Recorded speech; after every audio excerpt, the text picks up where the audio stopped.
Hola, bienvenidos a este análisis. Imaginen por un segundo un cerebro que es puramente lógico, encerrado en una caja, comunicándose única y exclusivamente en unos y ceros. Ese es nuestro famoso PLC, o controlador lógico programable.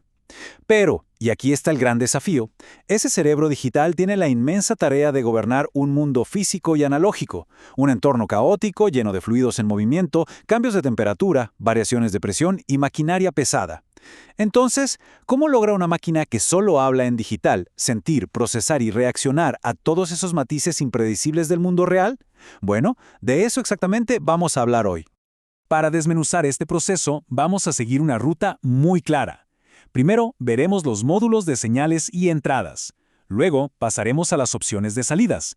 Después, tocaremos el diagnóstico de señales. Y cerraremos con la magia detrás de la normalización y el escalado. Empecemos con el primer paso de este ciclo, los módulos de señales y entradas, o básicamente, cómo el sistema empieza a sentir su entorno. Todo proceso de control tiene que empezar percibiendo lo que pasa afuera. Para tomar decisiones, este cerebro digital necesita algo así como órganos sensoriales. Y ahí es justamente donde entran en juego los módulos de entrada y salida. Piénsenlo como si fueran unos traductores expertos trabajando a toda velocidad en tiempo real. Toman esas señales crudas, a menudo ruidosas y desordenadas que vienen del proceso físico, las filtran, las adaptan y las codifican en un idioma súper limpio y estructurado que la unidad central del PLC puede entender sin problemas. Literalmente, sin estos módulos, el sistema estaría completamente ciego y sordo. Ahora, dentro de este mundo de las entradas, la clave fundamental está en entender la diferencia entre lo pasivo y lo activo. Los sensores pasivos son puramente mecánicos. Son de naturaleza binaria, blanco o negro, y no necesitan energía extra para funcionar. Los activos, por otro lado, son un poco más sofisticados. Estos sí necesitan que los alimenten con una fuente de energía externa continua, solo para poder observar lo que pasa a su alrededor. Y para poner esto en perspectiva, la diferencia en la práctica es enorme. Piensen en un final de carrera pasivo. Es pura acción y reacción. Cuando una fuerza física lo presiona, hace contacto y deja pasar directamente, digamos, 24 voltios de corriente continua hacia el automata. Así de simple. En contraste, un detector capacitivo activo necesita estar recibiendo esos 24 voltios de forma constante, simplemente para mantenerse encendido y poder detectar si un objeto se acerca, incluso sin llegar a tocarlo. Pero claro, sabemos que el mundo real no es solamente encendido o apagado. Aquí es donde entramos al increíble terreno de las señales analógicas, que manejan rangos fluidos y continuos. Para capturar esto, la industria usa estándares muy específicos, como de 0 a 10 voltios o de 4 a 20 miliamperios. Para visualizarlo, imaginen un anemómetro que mide la velocidad del viento. Si el viento está en completa calma, el equipo genera 0 voltios. A 50 km por hora manda 4 voltios, y si hay ráfagas de 100 km por hora, manda 8 voltios. Es una representación eléctrica ininterrumpida de lo que está ocurriendo en la realidad física. Pasemos a la siguiente fase de nuestro recorrido, las opciones de salidas. O en otras palabras, cómo el sistema decide actuar. Ya que el PLC procesó toda esa información interna, tiene que imponer su voluntad sobre el proceso físico. Y para lograr esto, cuenta con 3 herramientas principales, cada una con sus propios talentos. Primero, están los relés. Estos son los trabajadores de fuerza bruta, manejan altas corrientes de más de 10 amperios en alterna o continua, pero, al tener partes mecánicas, son un poco más lentos. Luego, tenemos los transistores y los triacs. Estos son como los ninjas de la electrónica. Son de estado sólido, es decir, 0 piezas móviles. No sufren desgaste y cambian de estado a velocidades ultrarrápidas. Los transistores operan maravillosamente en corriente continua y los triacs se encargan de la corriente alterna.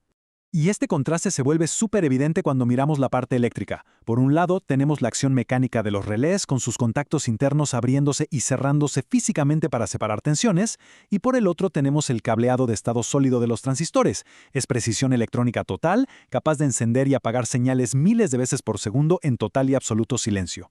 Claro que para esos momentos en donde la acción requiere muchísima más sutileza, usamos las salidas analógicas. Digamos que el PLC quiere proporcionar un control proporcional sobre una electroválvula usando una señal de 0 a 10 voltios. 0 voltios significa que la compuerta está cerrada al 100%, pero si enviamos exactamente 5 voltios, la compuerta se abre a la mitad, a un 50%. Nos da la capacidad de regular un flujo físico con una precisión matemática espectacular. Lo que nos lleva a nuestra tercera parte, el diagnóstico de señales. Básicamente, el arte de reparar cuando las cosas salen mal. Seamos totalmente realistas. En el caos constante de una planta industrial, los cables se aflojan, los sensores fallan, es parte del día a día. Por eso, la intervención y el diagnóstico humano son absolutamente cruciales. Y este diagnóstico siempre sigue una receta lógica. La regla de oro es, sin electricidad, no hay lógica.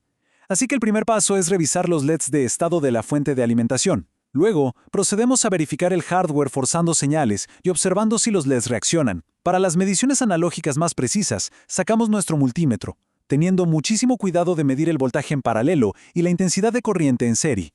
Para llevar esto de la teoría a la práctica, imaginen cómo lo hace un técnico en el campo.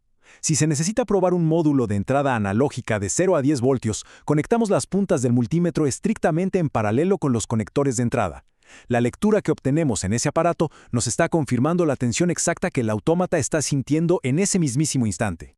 Y así llegamos a nuestra última y más fascinante parada: normalización y escalado. Aquí es donde ocurre la traducción definitiva. Aquí es donde tocamos el meollo del asunto. Ya entendimos perfectamente cómo se capta la electricidad, pero la gran incógnita sigue ahí.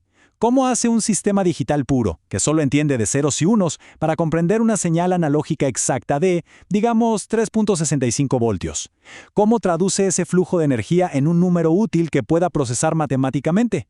Bueno, la respuesta radica en un mapeo de linealidad perfecta. Pensemos en las revoluciones por minuto de una máquina industrial.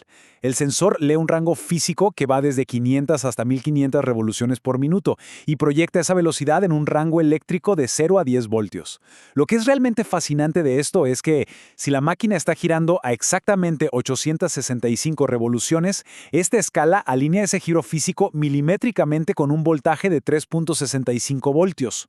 Vamos a desglosar un poco la matemática porque de verdad vale la pena. Primero, vemos el rango total, que son 1000 revoluciones. Al dividir los 10 voltios de capacidad eléctrica entre esas 1000 revoluciones, sacamos un valor de oro. Cada revolución por minuto aporta exactamente 0.01 voltios. Sabiendo que 865 revoluciones son 365 unidades por encima de nuestra base de 500, multiplicamos ese extra por 0.01 y ¡listo! Obtenemos nuestra lectura exacta de 3.65 voltios.